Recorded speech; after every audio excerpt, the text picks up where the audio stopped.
Coming up, We got as close as we could get. a walk on the wild side with Mark Emery, a filmmaker who spends summers in Alaska and winters in Florida.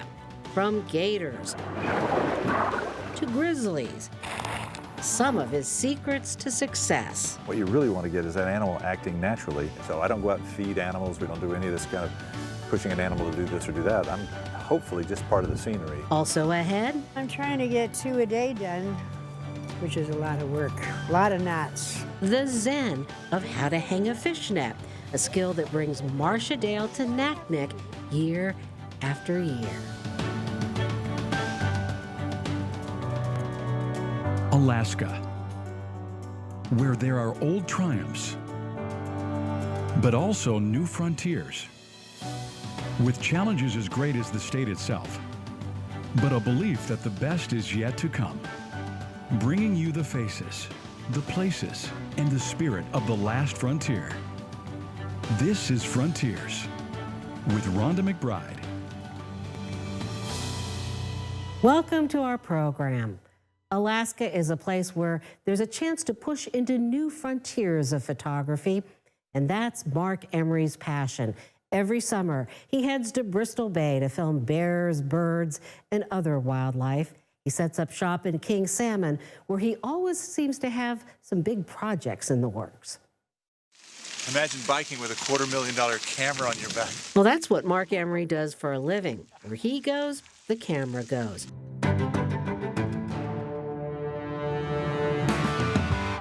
His films give us an extreme close-up view. Whether it's gators in Florida or grizzlies in Alaska, he fills every frame with adventure. This is a target-rich environment out here. Yet he has some rules. Everything that you see on a normal TV show is set up. And one of the wonders of natural history is nothing is set up except that nature does it on its own. And so I don't go out and feed animals. We don't do any of this kind of pushing an animal to do this or do that. Emery says he just tries to be part of the scenery. What we found here was that if we didn't move a lot and we didn't stalk, animals are all about your behavior. Your dog is, your cat is. They watch what you do and they respond to that. So I did one with deer where I spent probably 65, 70 days with deer. And I did not walk towards them ever. And within about 25 days, I had deer all around me doing what they did naturally in a place where they were hunted. Dominant behavior is just a look, quick spin of the head, and everybody knows what you're talking about. Here in King Salmon, Mark Emery is working on a bear video for the National Park Service. What we're trying to do is match the gear for whatever it is we're filming. Mark has a great stash of equipment for getting footage that lets bears be bears, like this special case for a GoPro camera. So this one, Rhonda, is just completely bear-proof. Designed to withstand heavy pressure in deep water. You can feel that as aircraft aluminum. Typically, these GoPros are left on the trail. Sometimes bears have been known to chomp down on the camera. We've been using it on bears, and it's just indestructible. And you won't even see, I don't see any teeth marks on this one. It's been picked up a couple of times. This camera is also handy for capturing the bear's world. It just floats like this down the creek, and then you've got salmon underwater. They crowd into every little tiny creek, creating a traffic jam of color. Mark Emery is also not afraid to get in the water with his cameras. You'll get to see an animal that on land doesn't look particularly graceful, and he transforms underwater into this magical creature. A creature we see in a new light through the eyes of Mark Emery.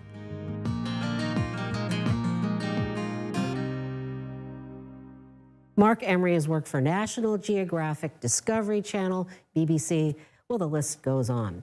And he's here now to talk about what's new on his Alaska to-do list. And we'll take a look at some more of his work when we come back.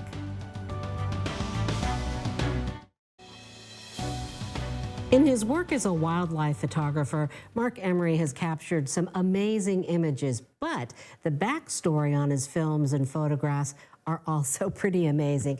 And now he joins us now to tell us more about what we don't get to see in your pictures, but I understand that when you go to King Salmon every year that you're combining your photography with guiding. So how does that work? Well, it started out that I was a fishing guide there, and then I started guiding filmmakers and photographers and learned a little bit about how to do that. And so part of my business every year after a while was actually filming for Geographic, for Discovery and the BBC, and then also guiding photographers and fishermen to remote sites. When you do that, you find out really great spots to do your filming. So I guess it's a win-win on both sides. But so tell us a little bit about your guiding expeditions. How does that work? Well, in some cases, what we're doing is taking photographers into areas where most people wouldn't go. They're not the general platforms that you would go to at Brooks, for instance. And so you can go to remote spots. It is expensive, but you'll get things that not everybody else is getting. So how is it that you're able to do that with the Park Service and some of those areas that the average folks don't always get to go into? It's not all in the parks, but a lot of it is, and we have a special concessionaire's license to be able to do that. So what kind of projects were you working on specifically this summer? This summer we're working on 4 1-hours for the Smithsonian Channel. It's going to be a wonderful film on North America and on the seasons all through North America. And so we were doing salmon and bears and that whole system, the ecosystem around that, and then also redoing the bear safety film for the National Park Service. So when did you do the last one?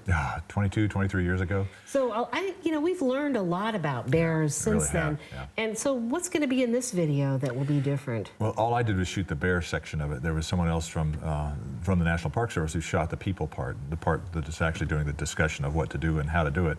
But I think what you'll find is that the general attitude is more about observing and being someone who's going to let bears do what bears need to do and not get in the way, back off and let them be what they are.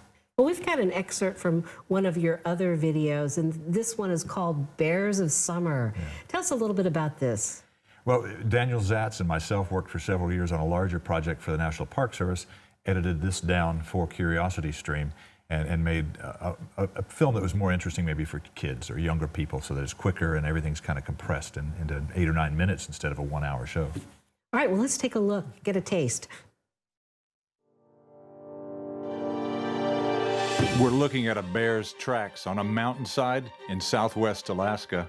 You might think that a brown bear's life is one of abject loneliness, but for the bear, perhaps it's stimulating loneliness. Just imagine waking up to scenes like this. That should blow the cobwebs off 7 months of sleep.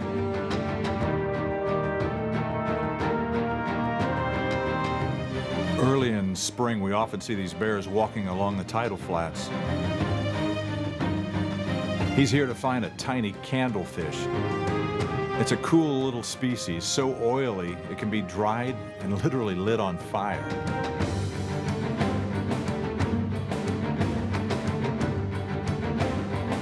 In Alaska, there's certain areas where it's not uncommon to see bears and wolves together. Wolves that close to a bear are just a bit nervous. But he's there for the same reason the bear is. He's trying to dig up a candlefish for himself to help put out the fire in his belly. Wow, so this is pretty close up. Where was this shot? Well, a lot of that is on the Katmai coast, and what you'll find there is that bears and the wolves have seen people there for a lot of years. Biologists initially, and then now more and more tourists are going there. So they're getting used to people, but they do come out early and late a lot of times. So we'll lay camp and stay for maybe 15, 20 days sometimes to get the shots that we need for a show like this. Now this is for Curiosity Stream, and the style there is a little bit different. Right.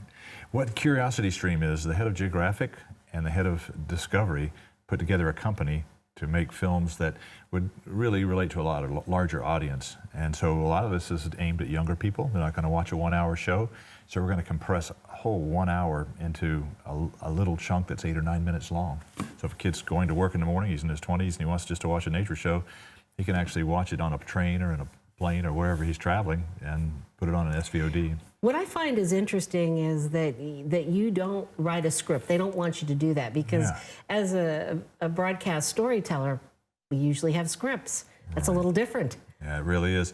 And what they're trying to do is get away from the kind of voice of God announcer that they've had for years and make it more relatable, and that you're talking to that person about something that you've seen, and that excitement hopefully will come through in the script. Do you like doing that?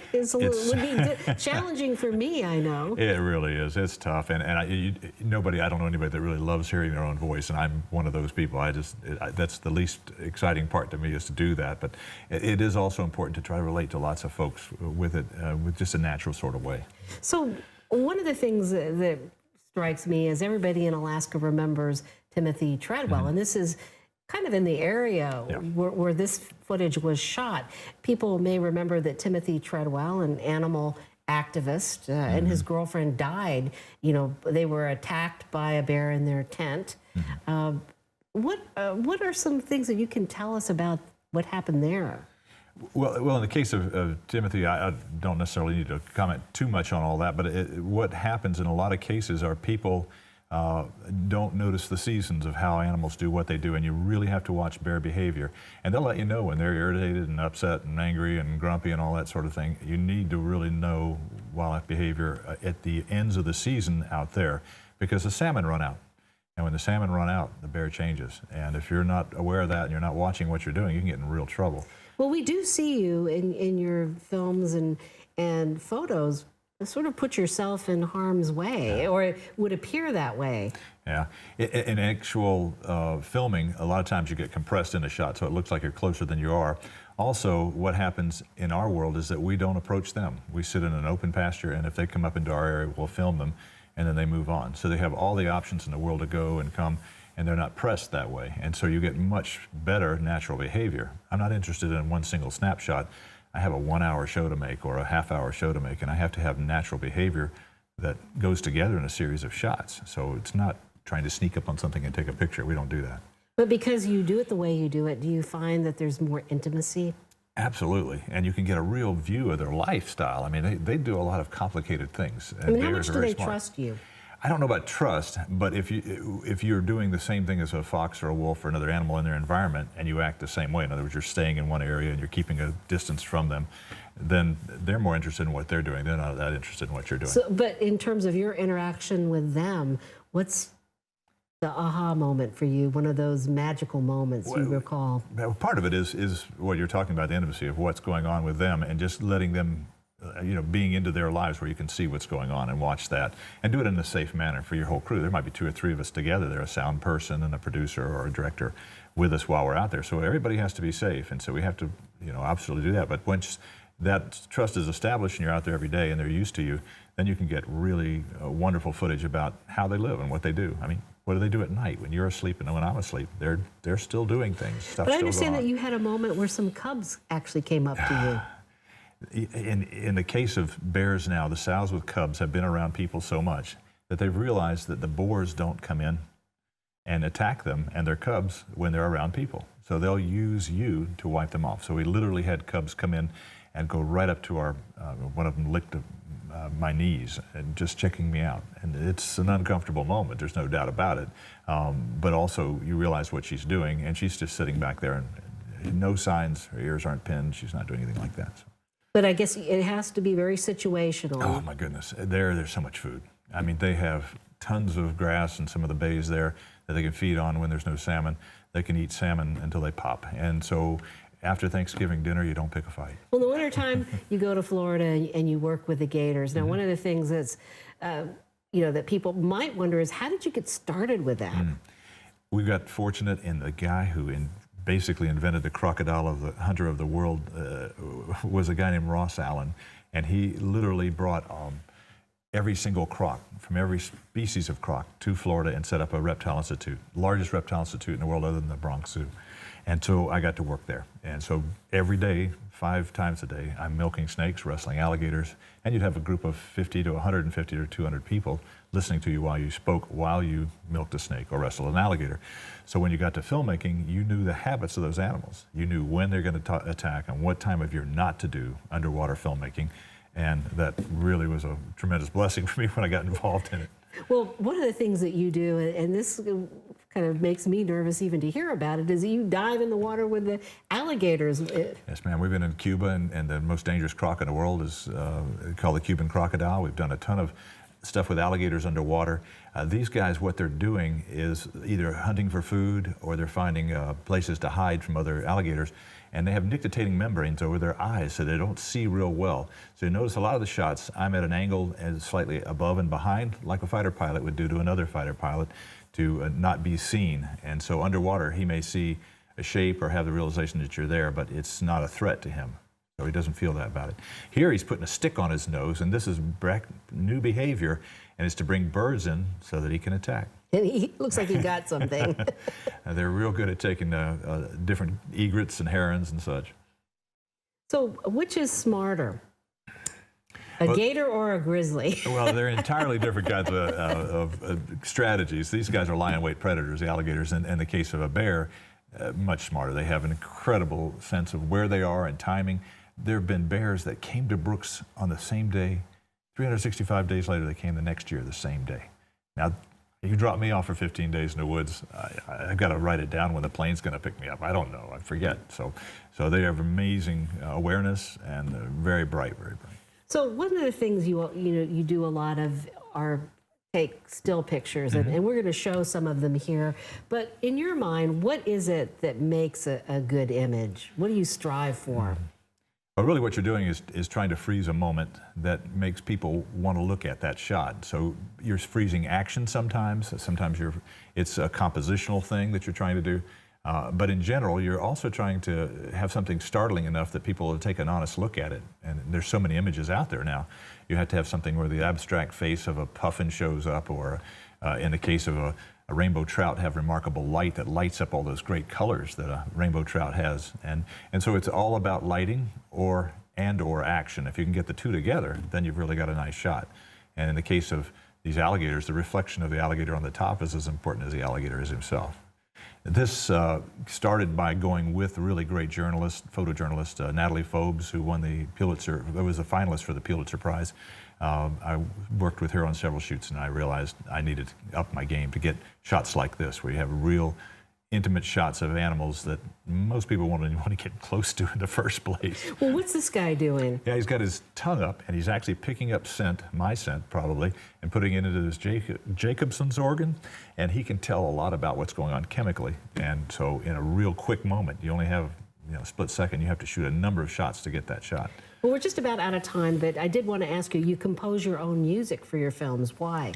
Both my parents were classical musicians, much better than I was, but I did learn to write music. And so when we composed the music for those shows, we have a real sense of what went on when we were there. So we want to capture that any way we can. And I have another friend of mine, Tracy Collins, and I work together on the music.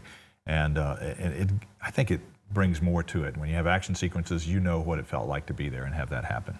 Well, we're going to introduce someone that you know from King Salmon and Naknek, Marcia Dale from WHAZITUYA. She's a net hanger and much, much more. So what kind of problems do people come to you with? All kinds of problems. Fishing problems, wife problems, husband problems. And Meet Naknek's Dear Abby, or should we say Dear Marcia. Her store is much more than just a place to shop.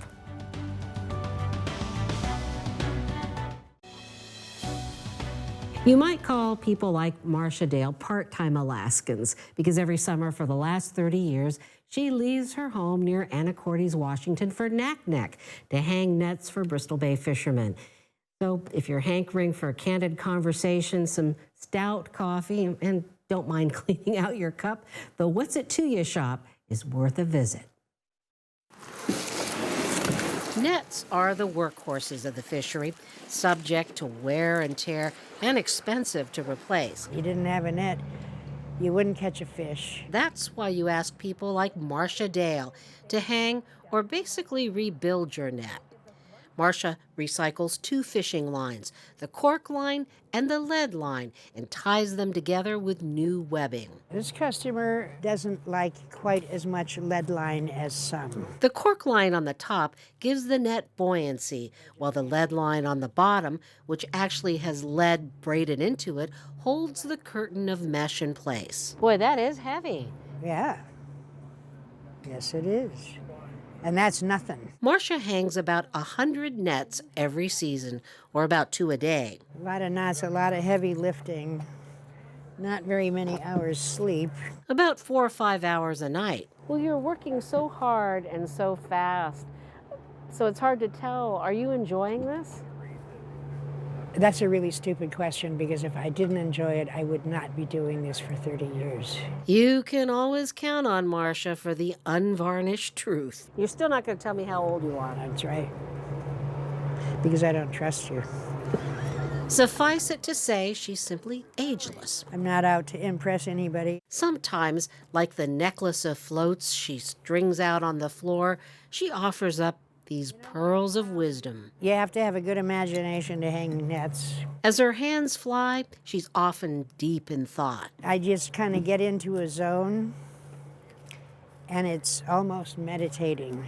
It is meditating, actually. There's a Zen master quality to her work.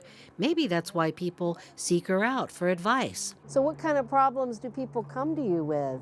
All kinds of problems. Fishing problems, wife problems, husband problems, running the wrong laundry soap problems, or deeper than that, family trauma. Usually, she just listens. That's all anybody needs to do anyway. Sometimes she encourages visitors to sit on her swing. Before long, they're part of the rhythm of her work. 1, 2, 3. You know, I feel very relaxed sitting here. It's kind of fun. Yeah. And there is a lot to laugh about here at WHAZITUYA, a shop that's a cross between a carnival booth and a museum collection of curiosities. When did you acquire this? Is there a story behind There this? is a story behind it. We went to a garage sale and they had some body parts, and we just thought maybe we needed them. Marcia says people bring her most of the items. She believes it's good for the soul to let go. Something that's special to somebody, and they can't get rid of it. Or they just want to leave a little piece of themselves here. So, in addition to giving counseling, are you a clutter therapist?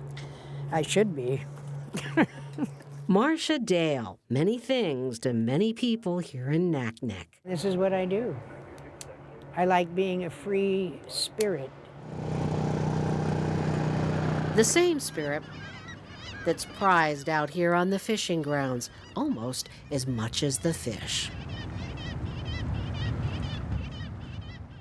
Well, Mark, I think that they should name the store "What You See Is What You Get." You've tried to film her. Oh, she's wonderful. I mean, just love the sarcasm and the visual feast of the whole room when you look at it.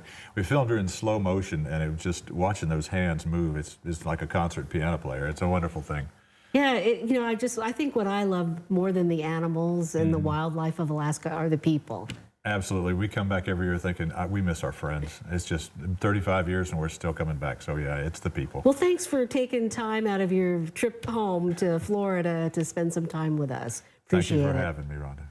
All righty. Well, before we go, some scheduling notes. If our new 5 o'clock KTVA time slot doesn't work for you, you can still catch Frontiers on one of its old time slots on cable channel GCI 907 at 10:30, and you can also see it at 8:30 in the morning on 907. That's for you early birds. Well, thank you for joining us, and we'll see you next week.